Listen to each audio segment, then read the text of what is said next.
In today's In Detail segment, we're going to be reviewing parking in single-family houses, and all the examples that we're using are from the Chicago area. As you remember from the slow home test, in a slow home, the spaces devoted to parking are appropriate for the house and do not dominate or interfere with the rest of the house.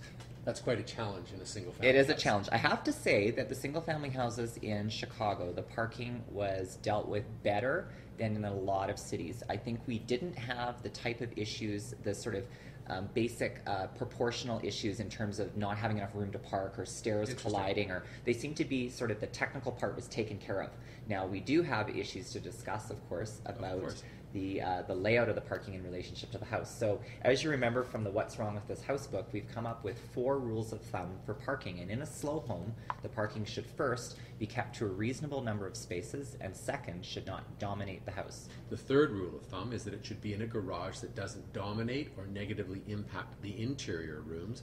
And the fourth is that it should have sufficient space to park with a circulation that is unobstructed by stairs or door swings or anything else. So you've got some examples. I do, and I've got some good examples as well as some bad examples. A lot of the issues with parking have to do with how the house is laid out on the lot, and a lot of that has to do with the lot itself. And so the developers kind of set this.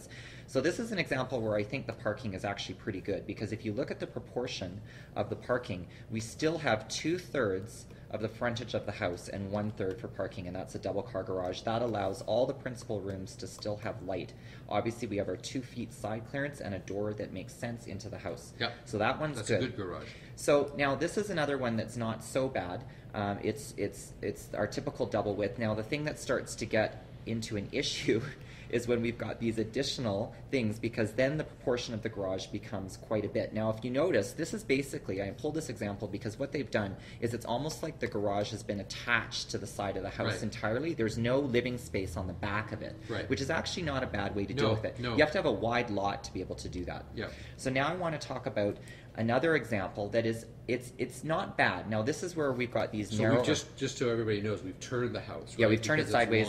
It's long and narrow. So the street is on the right side. Yeah, so here's the garage, here's the entry, and there is a room. Now, but only one. Only one room on the front. Now, we've seen a lot of houses, we're going to see other examples where this amount is even reduced further, but at least in this example, the length of the house allows the principal rooms to be of a significant proportion on the back and to get light to the backyard. Right, there's that problem with the study, right? And that's also because the length of the house is too long. It doesn't even have a window. Yeah, I know. Well, that's another whole issue. But just in terms of parking, this is kind of the edge of where it's kind of acceptable. This is verging. Right, and it is interesting how it affects organization, because now the house is getting longer, to fit everything, narrower, and the garage is playing a bigger role. Absolutely.